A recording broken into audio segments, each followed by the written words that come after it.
Olá, tudo bem? Esse é o Gabi Casé aqui. Eu sou Gabi Casé e hoje eu estou com uma entrevistada surpreendente, uma pessoa maravilhosa.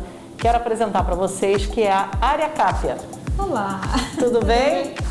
Que legal ter você aqui. Eu converso com a Ária há muito tempo e ela não deixa de me surpreender. Então eu quero que você conheça a história da Ária e por isso você vai ficar até o final da entrevista. Então daqui a 7 segundos eu estou de volta.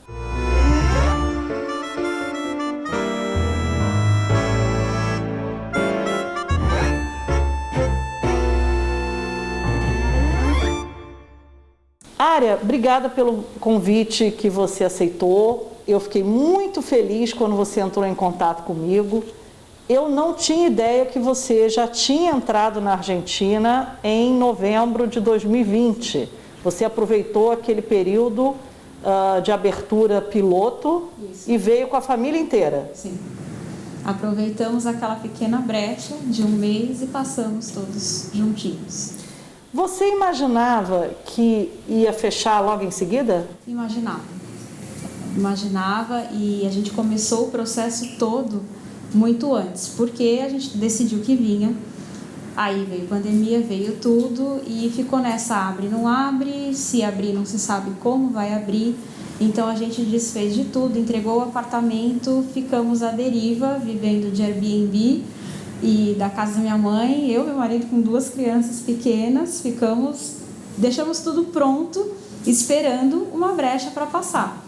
Tentei visto por São Paulo, pelo consulado argentino em São Paulo, até rolava, mas era um absurdo de caro, uma quantia impagável, não dava, então a gente falou assim, bom, vamos desfazer de tudo, entregar o apartamento, deixar as malas prontas, desfazer dos móveis, porque desfazer de uma casa inteira é um senhor trabalho, e esperar. E aí a gente foi para um Airbnb, ficamos na praia um tempo, depois eu fiquei na casa da minha mãe outro tempo, e aí um belo dia falou, olha, tá aberto na sexta-feira, a gente marcou a passagem e passou. Dia 2 de dezembro, 2 de novembro que abriu. Agora, como assim visto no consulado? Porque o brasileiro ele pode entrar sem visto.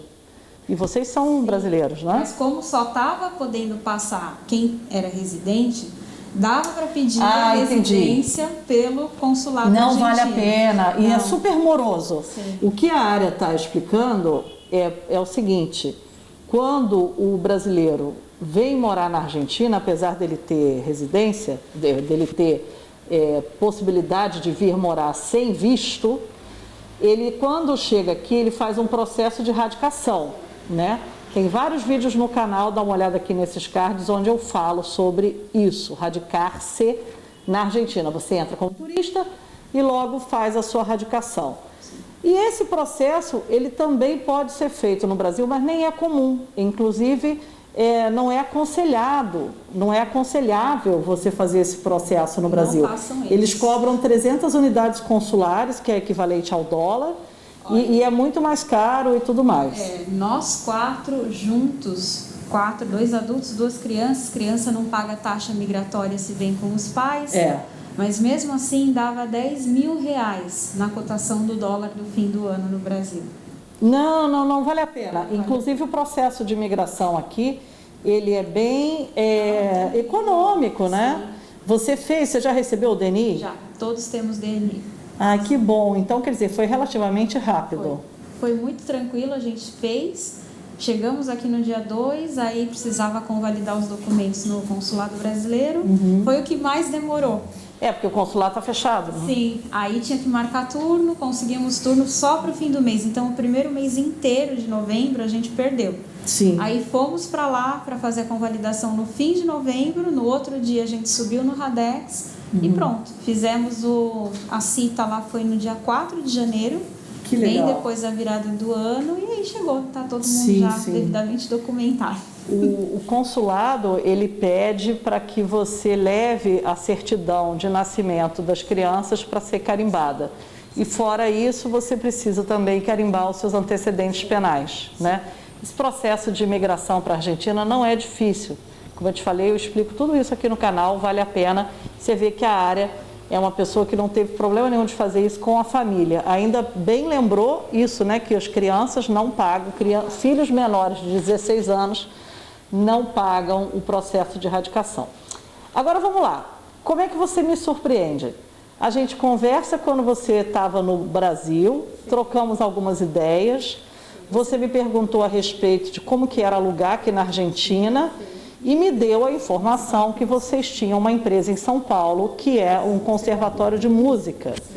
Ele que é o Wagner Capia, que é o marido da Área. E ela, que é cantora lírica também, eles têm uma empresa em São Paulo que é um instituto de música, um conservatório profissionalizante de música. Não é só uma escola de música onde você aprende a tocar instrumento e aprende a teoria. Você sai de lá profissionalizado, é uma formação longa, né? É uma formação completa, de 3 anos no mínimo. São mais de 1.000 horas de curso com certificado de profissionalização.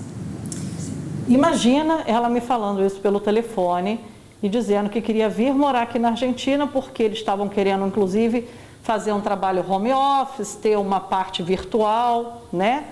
E que vir para a Argentina seria interessante, mas como é que seria a parte de aluguel? Então, nossa conversa começou aí. E depois disso, nós perdemos um pouco de contato, né? Quando nós nos reencontramos, eu fiquei sabendo mais sobre o Conservatório de Música e da história dela e da família e das filhas.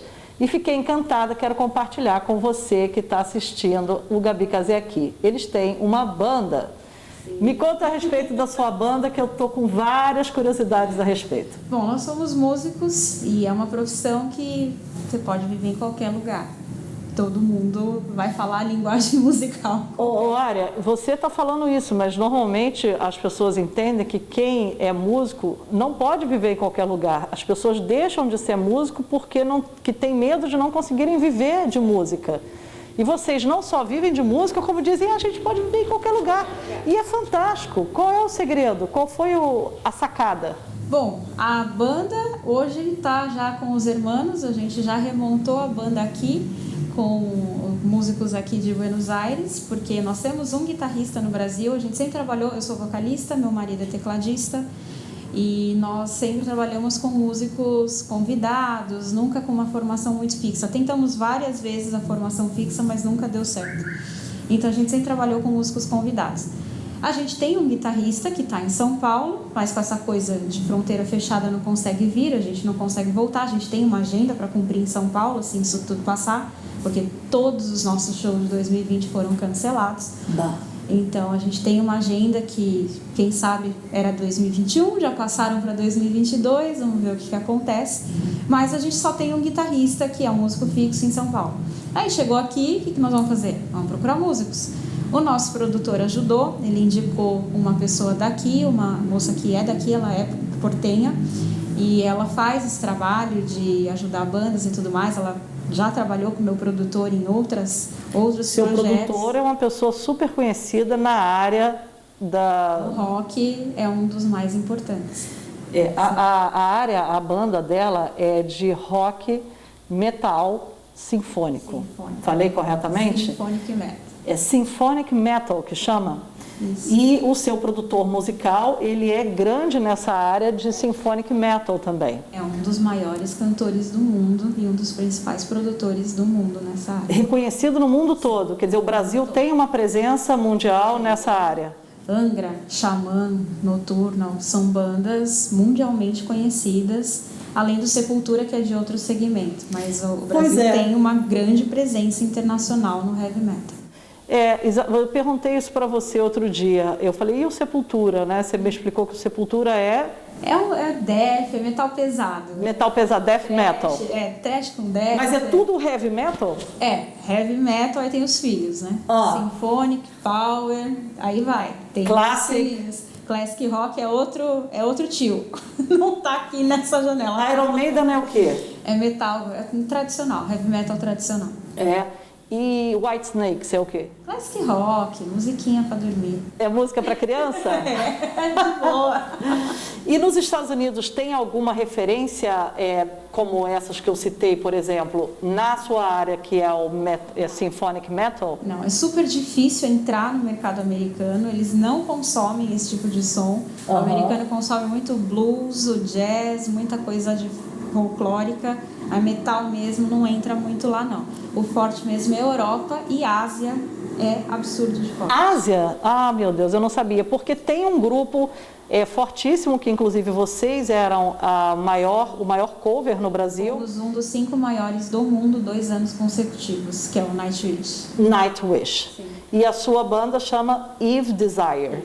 Tem uma coisa de Wish e Desire aí, parece. Sim. Teve uma inspiração? Sim, não. Eve porque é Eva e banda com uma frontwoman, precisava de alguma referência já à mulher, eu queria que tivesse isso. E Desire porque era de vontade, de querer. Eu vim da ópera, trabalhei com ópera, com música de concerto muito tempo.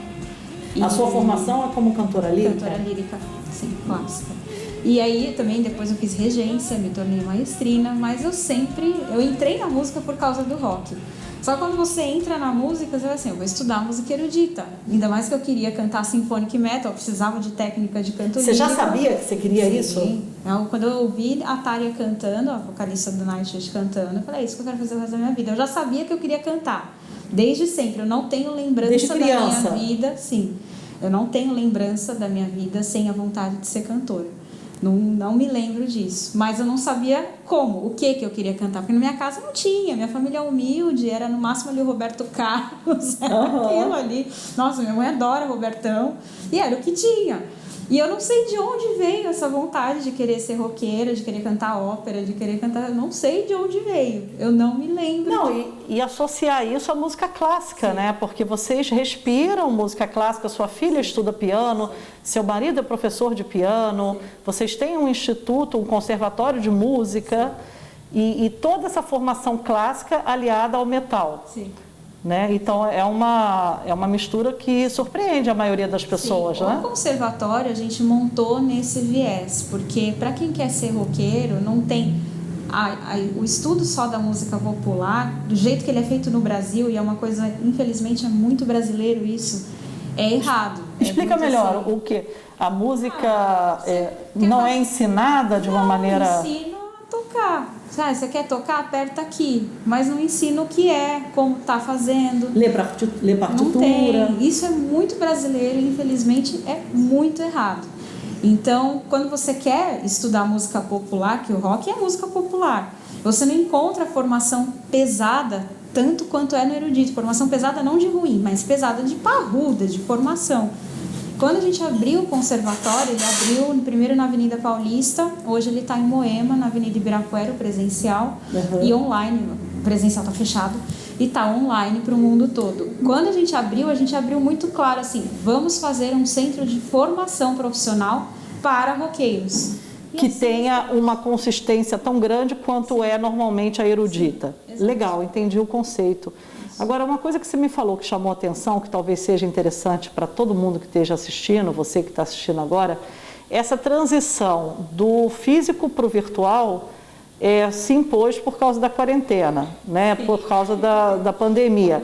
Então, foi oportuno nesse sentido? Como é que foi o trabalho que vocês fizeram? Deu certo? Deu certo, a gente já tinha isso num plano de negócios, de abrir os cursos na modalidade online, mas sempre ao vivo, nunca gravado.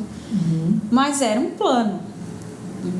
Quando veio, porque nós demos aula num sábado, conservatório lotado, tudo normal, quando foi na segunda, lacrado, todos não podiam abrir mais. E a gente entrou em pânico, porque nós não temos... em detalhe, foi assim, o conservatório lacrado, todos os shows cancelados. Eu recebi as 2 comunicações na mesma manhã. Foi aquela manhã que eu sentei, falei assim, o que nós vamos fazer da vida? E você já planejava vir para a Argentina nessa época? A gente tinha vontade, mas também não tinha uma coisa muito concreta. A gente tinha vontade de ter o curso virtual e tinha vontade de morar em Buenos Aires. E aí aquela manhã foi a manhã do choque. A gente ficou parado, assim, o que nós vamos fazer? Bom, vamos implantar então, vamos fazer uma plataforma direito para ensino de música, vamos correr atrás de uma coisa que sustente, porque essa coisa de dar aula por WhatsApp não ia sustentar, era óbvio. E a Moodle, a plataforma, como é que é a tecnologia? Moodle customizado para gente, com toda a parte voltada ao ensino de música, que foi o Capia que desenvolveu. Que legal! E você dá aula daqui para lá? Sim, daqui para Brasil e para outros lugares. Que bacana, Área. Uma das coisas que a gente gostou também, que a gente pensava de vir para cá, é que não tem fuso, então as fuso aulas, horário é o mesmo. Sim, não tinha fuso, então daria para manter as aulas todas normais, tudo tranquilo. E de qualquer forma, a gente fez a migração, a empresa foi toda para o online, graças a Deus foi bem, mas a gente perdeu o aluno que perdeu o emprego, a gente perdeu o aluno que começou a trabalhar em home office 12, 14 horas por dia, a gente perdeu a renda dos shows, tudo que a banda fazia, metade da nossa renda, a gente perdeu do dia para a noite. Então a gente pensou também que precisava cortar custo, porque a vida que a gente tinha em São Paulo, minha filha estudava em colégio particular, eu morava perto da Avenida Paulista, num apartamento alugado, era caro. Aquele custo de vida, a gente não ia conseguir suportar mais nessa realidade. E aí a gente teve que derrubar os preços dos cursos, da escola, porque não tinha como, as pessoas começaram a ganhar menos. Isso foi fato.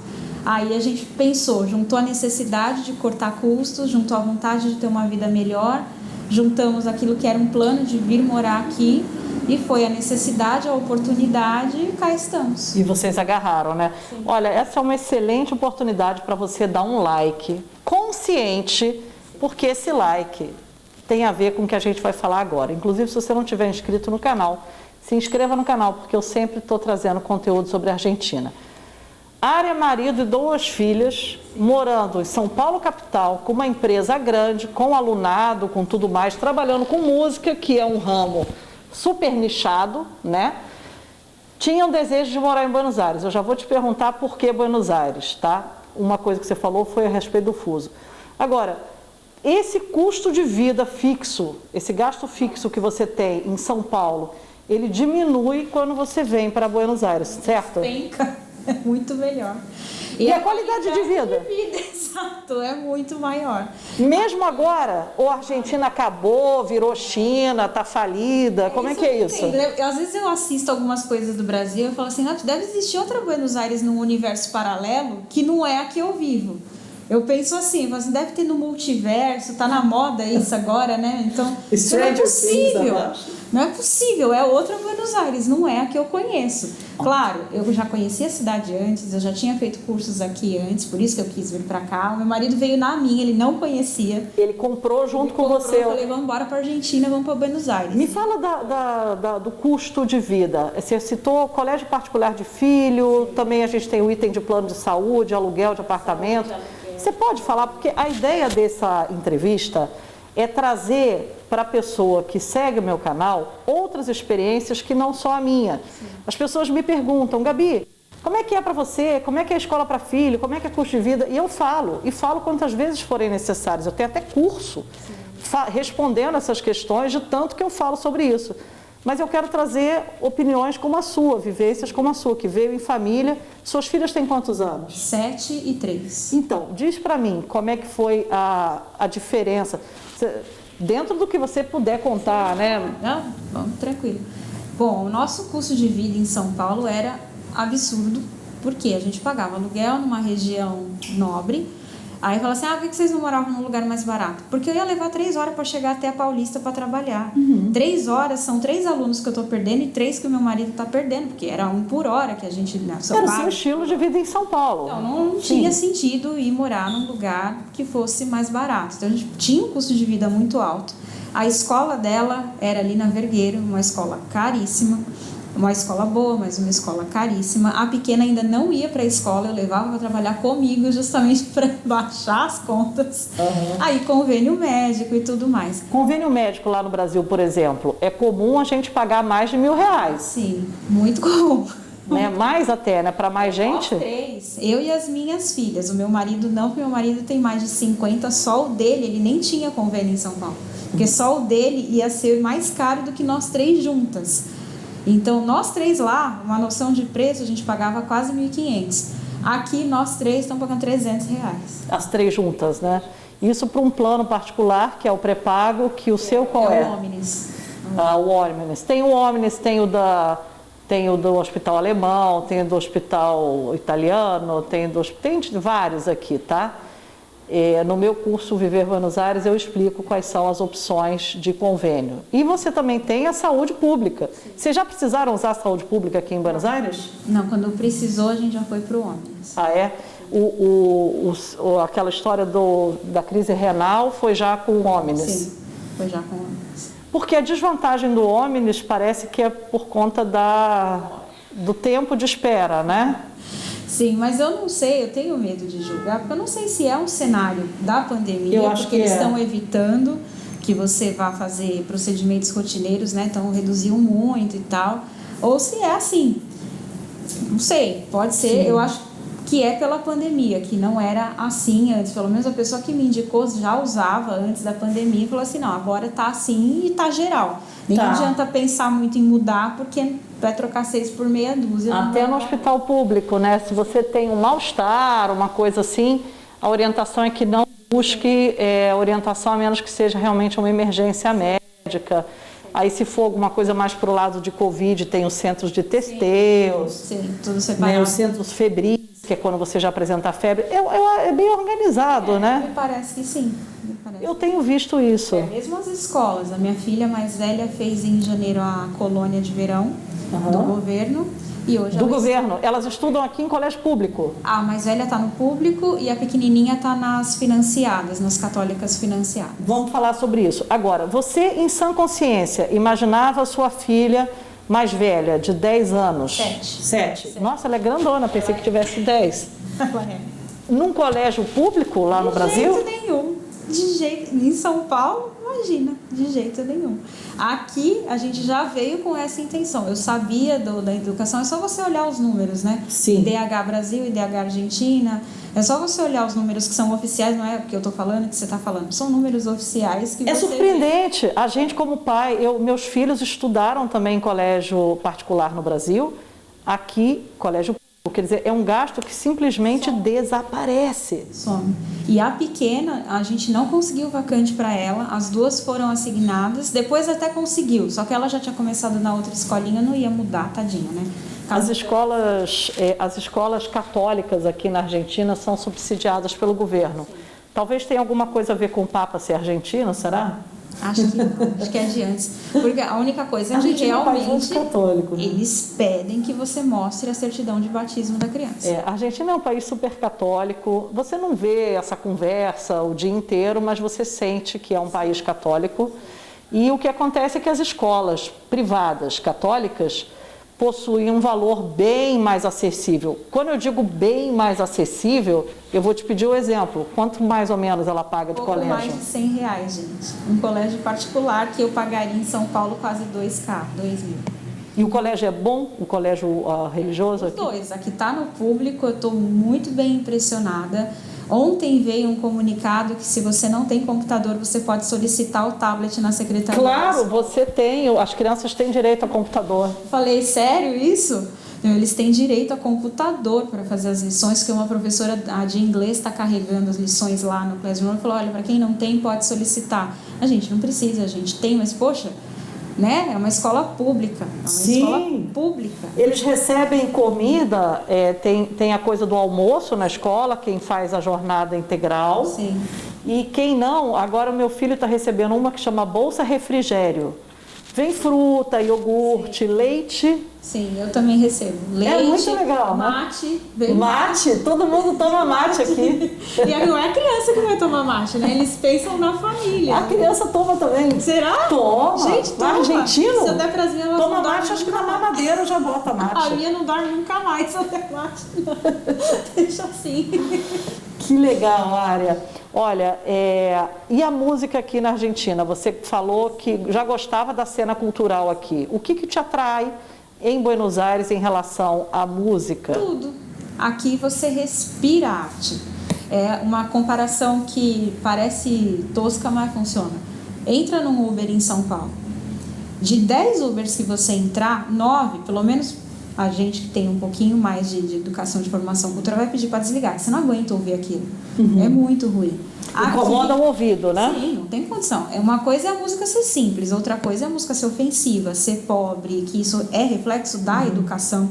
A cultura e a educação andam juntas, então você quer entender um país, olha para a sua arte, olha para a sua música, que você vai entender o nível cultural desse país. Isso eu digo porque eu sou professora de História da Música, é assim desde que o mundo é mundo. Você quer entender um período, um lugar, você tem que olhar a arte daquele período, daquele lugar. Em São Paulo, Brasil em geral, é muito pobre a cultura, né? É muito difícil difícil. A gente tem ali a bossa nova, né, que conquistou o mundo, nova, e o jazz, mas que um movimento cultural forte no Brasil já tem muito tempo, né? Que eles são movimentos. A música popular, né, que chama música preta brasileira, né, tem até essa nomenclatura. O funk de verdade é super válido. Aquele funk carioca dos anos 80. De verdade, né? Pegar ali Tim Maia, Ed Mota, essa galera toda, aquilo é sensacional. Pegar a mesma música, o pop rock nacional, claro que tem o seu valor. Mas a cultura brasileira, às vezes eu escuto coisa e falo assim, porque eu me abstenho disso, mas os meus alunos, eles não me dão sossego, eles me mandam tudo que não presta para ver eu ficar nervosa. Eles adoram fazer isso comigo. Será? Eles mandam, professor, olha isso aqui, é sério, quando eu vou ver uma coisa horrorosa, é só para me irritar, eles fazem isso comigo. Meus alunos são adultos, hein? Não são crianças. Sim, mas os adultos se liberam. Aí a gente olha isso e fala assim, complicado. Aqui, você pode entrar no táxi, no Cabify, é rock, é tango. Não que o rock seja superior, não é essa a ideia, não é isso que eu tô falando, mas é uma música um pouco mais... Eles gostam muito, né? Eles gostam muito de música dos anos 80 americana. Sim, muito. Isso é muito legal. Você percebeu que aqui na Argentina a moda demora mais tempo para passar? Sim, tem muita coisa. A moda permanece? Tem muita coisa que a gente se sente assim, nossa, mas a gente voltou no tempo. Parece que voltou no tempo. Por exemplo, os Simpsons, eles citam os Simpsons como se eu tivesse assistido ontem aquele episódio, né? O sapato plataforma, que eles continuam usando há 30 anos, né? Que mais? A música deles ainda, eu vejo pelas bandas atuais, eu venho buscando as bandas daqui, porque agora também a nossa banda tá com metade Argentina, metade Brasil, né? Sim. Então a gente conversa com os agora companheiros de trabalho que são bonaerenses, e eles passam algumas referências pra gente. A estrutura de composição ainda é muito anos 80, mas eles têm, e uma coisa que me impressionou muito, você anda pela cidade, você vê, é notório que a arte está em todos os lugares. Você entra nos táxis e você não ouve música ofensiva, não é música pop, é música ofensiva, não tem. E me impressionou a postura dos músicos que eu tô conhecendo. No Brasil é muito comum, você vai trabalhar com um músico novo. Aí vai chegar um mês pro cara tirar a música, aí vai chegar no dia do ensaio, não tá tirado, tirou pela metade, porque eu tô enrolada, porque isso, porque aquilo. Aqui... Tem uma atitude muito profissional, né? Não tem, né? Agora aqui chegaram... Aqui tem profissionalismo? Aqui eles chegaram com tudo tirado, assim, sem meia conversa. O nível técnico deles me surpreendeu muito. Nível técnico em várias áreas. Sim, eu vejo eu isso. olho os cronogramas, eu falo assim, nossa gente, a minha formação não dá nem para saída. Não, você está sendo modesta, a sua formação é muito legal, eu fiz uma pesquisa sobre você na internet, fiquei encantada com o jeito que você se expressa, inclusive sua expressão corporal, a sua voz, né, a sua formação, é realmente impressionante, deu muito orgulho de ser sua amiga. Eu falei, caraca, a área é muito bacana. Agora, o Colón não te interessa? Interessa Teatro Colón. bastante, sim. Eu já fiz alguns cursos no passado e fiz algumas coisas por ali. Interessa, vamos ver o que, quando isso passar, vamos ver o que a vida reserva, né? O nível técnico lá é altíssimo. Sim, eu quero voltar a estudar aqui, foi uma das razões, a gente queria estudar música aqui. Música ranqueia muito bem na avaliação mundo aqui, na América Latina é o primeiro lugar da parte artística, está em Buenos Aires. Cinema também. Sim. Aqui. E aquela pessoa que você citou, desculpa eu não lembrar o nome dela. Como é? Thiago Bianchi. Não é o Thiago. O Thiago eu já estou sabendo muito bem quem é.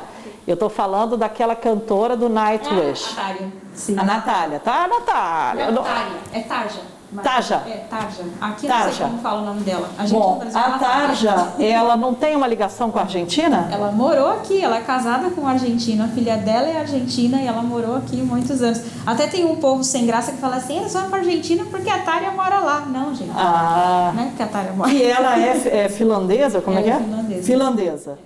Legal! Pois é, e hoje em dia eles moram na Europa, né? Na Espanha, parece. Muitos argentinos vão morar na Espanha por causa do idioma e aquela coisa toda. Que legal, Ária. Que conselho você dá, então, para uma família que quer vir morar para a Argentina? Vale a pena? Eu acho que não tem nem muito o que pensar. Eu estudo muito sobre desenvolvimento humano e me preocupo muito com o que as minhas filhas vão precisar no mundo delas. Eu acho que um erro muito comum é que a gente cria filho. Eu fui criada para um mundo que não existe mais. A gente criar o nosso filho para um mundo que não vai ser o mundo que ele vai viver. Então eu procuro estudar muito sobre desenvolvimento humano, habilidades do futuro e tentar encaminhá-las e prepará-las dentro do melhor que eu consiga fazer. E se você olhar qualquer dado, Fórum Econômico Mundial, todas as habilidades que eles citam, línguas, capacidade de adaptação, faculdade, vai ser para quem quer realmente profissões muito formais, o resto serão cursos, serão conhecimentos integrados. Saber fazer. Né? Saber fazer, autonomia, e sempre tem lá adaptação, liderança e línguas. Então, acho que no Brasil... Morar fora do Brasil, então, é importante. Sim, ficar no Brasil, se você tem a possibilidade, pro futuro delas, eu sei que vai fazer muita diferença. Espanhol é um idioma extremamente importante. Aí tem o inglês, ela já tem um pouco do inglês na orelha, porque a gente trabalha muito inglês, fala muito inglês, então as duas já têm o inglês na cabeça. E tem são na escola. filhos de músico, né, também, Sim. Porque elas têm dom musical. As duas escolas são bilíngues, que as duas estão. Isso é importante falar. A escola pública da minha filha aqui é bilíngue. Sim, é verdade. É excelente dado. Tem inglês todo dia e a gente vê que é qualidade mesmo, não é aulinha de inglês, verbo to be, não, é inglês mesmo. Sim, eles estudam muito inglês aqui nas escolas e elas têm o dom musical também. As duas têm. A maior já faz piano, pediu para fazer piano aos 4 anos, aí estuda piano, agora está estudando numa escola daqui. Começou com a madrinha dela também é pianista, aí começou com a madrinha, porque você não ensina seu filho, você ensina dos outros, o seu, não. Não dá certo ensinar, mas dá um reforço de vez em quando, sim, vale. A gente dá um aporte ali, a gente está sempre de olho no nível, como é que tá, e hoje ela estuda numa escola de piano aqui, pertinho, tá indo bem também, em Palermo. Estuda lá, tá indo bem, e a pequenininha tá com 3 aninhos, mas já canta, já senta no piano. Já dança. Certo, já E você faz muita coisa a pé, porque você mora em Palermo. Sim. A menina estuda em Palermo, faz piano em Palermo. E Palermo é um bairro grande, sim, né? Mas dá para andar, tudo plano. A cidade é plana. Clima gostoso. Sim. Sim, até desde que chegou, vai fazer 6 meses que a gente chegou. Até agora a gente não andou de Subbit. Agora não é um agora bom não momento, pode, né? Mas mesmo quando estava podendo usar o Subbit, a gente não andou, porque é tudo a pé. É porque Palermo Hollywood não tem estação, você teria que andar até Carrança. Eu tô ali, na cara da Carrança. Então você vai andar, Subbit aqui é ótimo. Sim. Área, eu quero te perguntar do seu Instagram, que eu vou divulgar, porque eu acho importante as pessoas conhecerem o seu trabalho. Mas você, desde que veio morar aqui, recebe perguntas até de pessoas que você não conhece, sim, no Instagram? Sim, eu tenho gente de tudo que é jeito que segue com a da banda, né? Nós somos pessoas públicas. Mas então, pessoas que sabem que você está morando aqui? Tudo. Aí no meu Instagram pessoal eu tenho o da banda e tenho o meu pessoal. No meu pessoal eu postei a mudança e tal. Tá tudo lá, vou mostrando a cidade, vou mostrando o nosso dia a dia ali. E eu recebo muita pergunta sobre adaptação escolar, sobre feminismo, minha música tem um viés feminista, então como que é a situação da mulher aqui, se é melhor, se é pior, se as crianças se adaptam bem, se não se adaptam, se a cidade é segura, se não é. Se é segura para as mulheres. Sim, se é segura para as mulheres. E como é que é a adaptação das meninas? Como é que foi? Como é que está sendo, né? No caso, está sendo, literalmente, porque começaram na escola agora, né? Nós chegamos em novembro, então não tinha muita interação. Dezembro também não. Em janeiro, a aluna foi para a colônia de verão. E aí, na colônia de verão, ela soltou, assim, aprendeu quase tudo. É criança, né? 7 anos de idade, não tem... A pequena, tá? Ela mistura muitos idiomas agora. Então, ela tem 3 anos. E ter passado o ano passado inteiro sozinha em casa, não foi a melhor coisa para uma criança de 2 anos, que é bem quando vai começar a sociabilizar. Então, ela tem um atraso de fala, mas parece que, pelo menos o pediatra de São Paulo fala que isso é normal, que ela tem o atraso pela pandemia, porque a idade de 2 anos não aconteceu, ela ficou só comigo, com o pai e com a irmã. Podia ter sido pior se não tivesse a irmã, mas tinha a irmã, mas ela tem um atraso de fala. E agora esse atraso está mais acentuado porque ela escuta os 2 idiomas e entende tudo. Na escola ela entende tudo, não tem nenhum problema ali para fazer as atividades, nada. E quando ela vai falar, a cabecinha ainda não está conseguindo processar. Que é normal em crianças bilíngues. Normal, mas tá Você me assim. contou do episódio do vaso. Teve o episódio do vaso. Ela tinha 3 aninhos, ela tá tirando a fralda. E aí, o que Aconteceu na escola? Bom, vaso pra gente é o quê? Onde você faz xixi, né? Uhum. Vaso pra eles é o quê? Copo. Ela chega na professora e, professora, quero o vaso. Chega a professora com a botija de água da criança. E todo dia ela fazendo xixi na roupa na escola. Eu falei, não é possível. Ela não faz mais isso já tá superado. Aí comecei a pensar. Aí cheguei nela e falei assim, como é que você pede pra sua professora pra ir no banheiro? Vaso. Falei, é isso. Aí fui e falei pra ela, olha, aqui você tem que pedir banho e tal. Conversei com a professora deu muita risada e falou assim, não, nunca, vaso é onde... É, vaso. Aí a professora falou, então tá, então vou falar com ela, vou perguntar durante o dia nos 2 idiomas. Aí pronto, resolveu, agora ela já aprendeu que vaso aqui é copo, mas ela estava fazendo xixi na roupa por causa das falsas amizades. Falsos amigos. Isso, falsos amigos. E a de 7 anos, em pouquíssimo tempo... A escrita tá mais difícil, porque ela chegou alfabetizada em português, ela chegou 100% alfabetizada em português, e aí tem o N com o M, antes do P, antes do B muda. Então a escrita, ela fala assim, ela tem acento, as pessoas não acham que ela é de fora. Sim, não acham. As pessoas, quando ela tá falando, ninguém diz. Quando eu abro a boca para falar, ainda percebe. Brasil? Sim, Fala assim. Brasil? Meu marido também, mas ela, se ela estiver falando, não percebem, ela tem acento, ela tem tudo, mas a escrita tá um pouco mais complicada. Ela fazia aula de português ainda para fechar o ciclo de alfabetização. Ela faz Kumon aqui, né? Ela faz Kumon aqui é língua, né? Espanhol e matemática. Em São Paulo ela fazia, que é sempre língua, pátria, matemática e se quiser o inglês. E o Kumon aqui é mais caro ou é o mesmo preço de São Paulo? 1/3. 1/3 do preço? 1/3 do preço. Ó, mais um aí pra gente botar, vou fazer uma aula sobre Kumon lá no Viver Buenos Aires. Esse dado eu não tinha. 1/3. E a segurança da mulher, a vida da mulher aqui, que você, por conta da banda, fala, o que você nota? Assédio, vestimenta, independência, enfim. Você sabe que eu tive que fazer o teste da construção para crer, né? Eu falei, não, eu vou ficar de olho, eu vou parar do lado de uma construção e eu quero ver. Porque as mulheres aqui... A construção de engenharia civil? Prédio construindo. Porque no Brasil, quando a gente passa na frente de um desses, você sabe o que acontece. Depende, né? Se você tiver... um pouquinho acima do peso e alguém mexer com você, é hora de você fazer um regime, né? Dizem isso, né?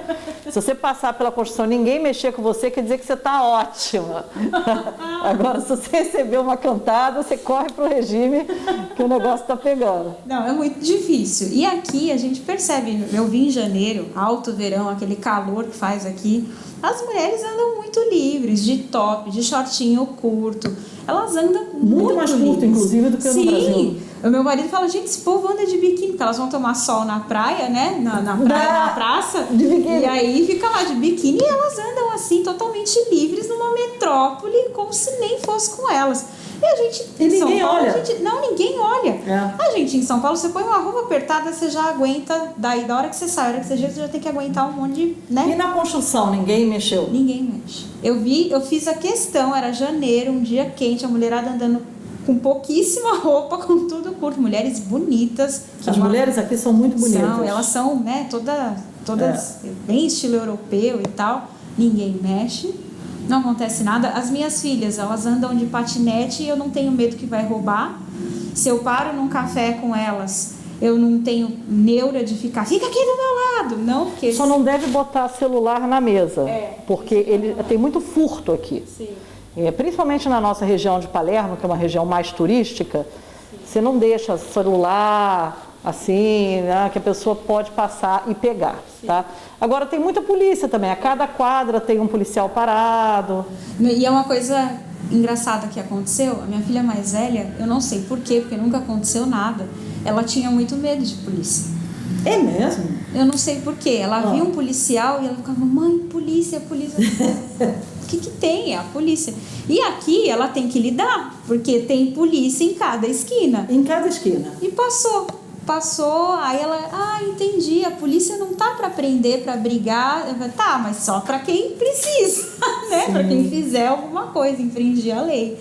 Para pessoas comuns estão ali andando, estão fazendo mal para ninguém, você não tem que ter medo. Agora ela já cumprimenta os policiais, ela já acostumou, mas eu não tenho nem o que falar disso daí. Pelo menos em São Paulo eu fui assaltada umas 30 vezes.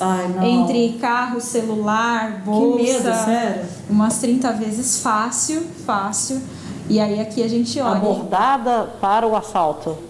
O meu carro... Eu já vi furto aqui, isso eu já vi várias vezes, no metrô, em ônibus. Furto mesmo, da pessoa pegar o seu celular e sair correndo. Isso aí tem que estar atento. Mas assim, da pessoa ser abordada, eles, os argentinos, alegam que não é seguro, mas eles estão falando com a realidade que eles tinham de 20, 30 anos atrás, que realmente isso aqui era um paraíso na Terra. Mas a gente, comparado com o Brasil, infelizmente, a gente vê que tem bem mais segurança mesmo. Diferente, a mulher ela é muito mais respeitada, não só pela quantidade de monumentos, não só pela flor e pela ponte, mas a quantidade de pinturas, de arte urbana que se encontra, enaltecendo a mulher, exaltando a mulher. As ruas de Puerto Madeiro todas têm nome de mulher. A criminalidade do assédio. Sim. Tem uma frase que diz assim: ni louca ni perseguida, el acoso é crime. Nós fizemos uma visita no Centro Cultural da Recoleta, estava inteiro com frases no sentido da liberdade da mulher, do respeito à mulher. E ali você vê os ticos, né, os ninhos andando e já lendo aquilo. Então acho que eles já crescem com um respeito maior, porque o entorno já é assim. Com certeza. Eles já têm isso no seu entorno, né? Sim. Então quando cresce, eu acredito que seja um pouco... Eu acho muito bonitinho ver casalzinho novo. Você vê 13, 14 anos ali, o primeiro namoradinho, nas praças, e o menino chegando com um buquezinho de flor. Eu já vi várias vezes. Porque eles namoram super cedo, sim, os casais aqui na escola. É muito bonitinho de ver aqueles toquinhos assim, levando flor, porque a gente tem as coisas de comprar flor, tem uma em cada esquina também. E é 24 horas.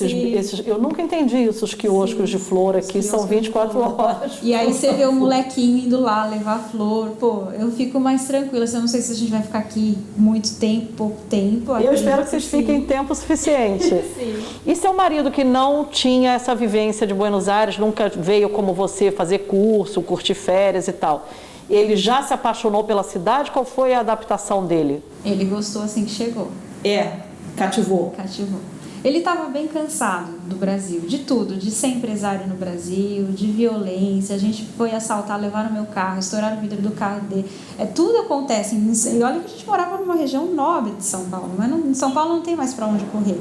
A gente tinha uma empresa na Paulista, ponto caríssimo, pagávamos um absurdo de aluguel, e chegava na porta do conservatório, tinha mendigo dormindo, e aí para você entrar você tinha que chamar a polícia porque não queria sair.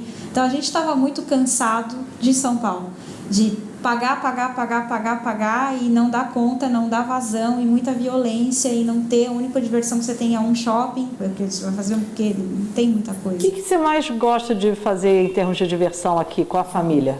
As meninas, elas são encantadas pelas plazas, porque todas têm o equipamento para criança, né? Os brinquedos para criança, e não tem nada quebrado. Dessa, né? É uma atrás da outra e não tem nada quebrado, não tem nada sujo. É impressionante como é tudo limpo. Você já reparou que tem até rolo de saquinho de plástico para recolher cocô de cachorro? Sim.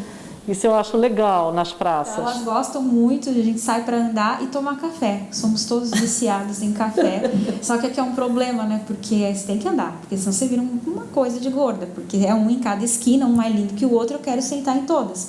Então o que acontece? Eu começo a andar, eu já tomei café. E as geladeirinhas? Assim, é tão lindo, eu vou sentar de novo, outro café. E assim vai. E aí é café com bolinho, com chocotorta. O que é aquela chocotorta, gente? Aquilo é muito bom.